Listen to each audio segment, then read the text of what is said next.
Salut, j'espère que tu vas bien. Aujourd'hui, je voulais te parler de congestion. En fait,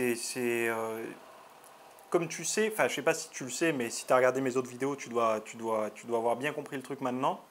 Tu sais, il y a 5 trucs qui font que tu prends du muscle. Il y a l'étirement, il y a la contraction, il y a le temps sous tension, il y a la brûlure et il y a la congestion. Et il y en a beaucoup qui s'attardent vraiment sur les deux premiers parce que c'est les plus importants. Et après, ils laissent un petit peu de côté les autres, dont la congestion.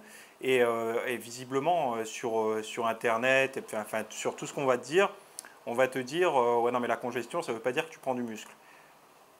Là, si tu veux, il y a quelque chose, il y a un problème par rapport à ça. C'est-à-dire que si les experts ont défini que c'était un des facteurs de la prise de muscle, qui n'est peut-être pas aussi important que les autres, c'est quand même quelque chose à prendre en compte. Et on sait que la prise de muscle, ce n'est pas quelque chose d'hyper rapide.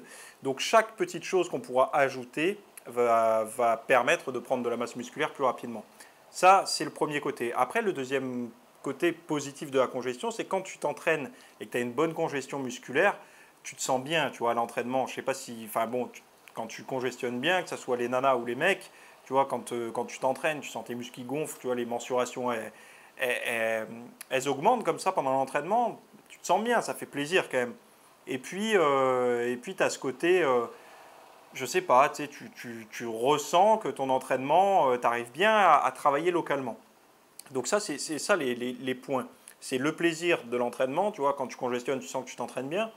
Ne pas oublier que c'est un des facteurs de la prise de muscle, mais aussi que c'est un indicateur par rapport à la localisation de ton entraînement. C'est-à-dire que si tu fais du développé couché, tu fais du développé couché comme ça, bêtement, et puis ben voilà, tu n'as aucune congestion après 3, 4, 5 séries de développé couché.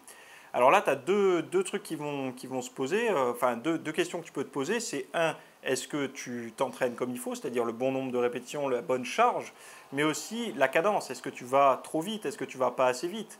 Qu'est-ce qui se passe? Pourquoi tu ne congestionnes pas? Et encore autre chose, est-ce que cet exercice est fait pour toi? Est-ce que cet exercice te réussit? Te réussit pour le muscle que tu souhaites développer? Parce que peut-être qu'un développé couché va te donner pas mal de triceps et d'avant d'épaule, mais pas du tout de pectoraux. Et à l'inverse, une personne qui y répond bien va avoir des bons pectoraux, va pas trop solliciter ses épaules. Enfin bon, les épaules, elles sont toujours pas mal sollicitées, mais va moins solliciter ses triceps, par exemple. Donc tout ça, c'est un ensemble de choses qui font que la congestion n'est pas à laisser de côté.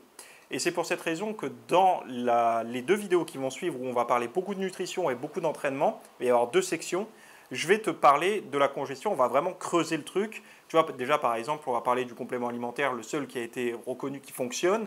On va également parler des techniques d'alimentation. Tu vois, il y a des aliments à privilégier. Pourquoi En fait, ce n'est pas bêtement, il faut prendre l'aliment, il faut comprendre pourquoi cet aliment est intéressant et quels sont les micronutriments qui vont t'aider à obtenir une bonne congestion, à essayer de comprendre un petit peu tout ce qui se passe au niveau cardiovasculaire, parce que c'est au niveau cardiovasculaire que se passe la congestion.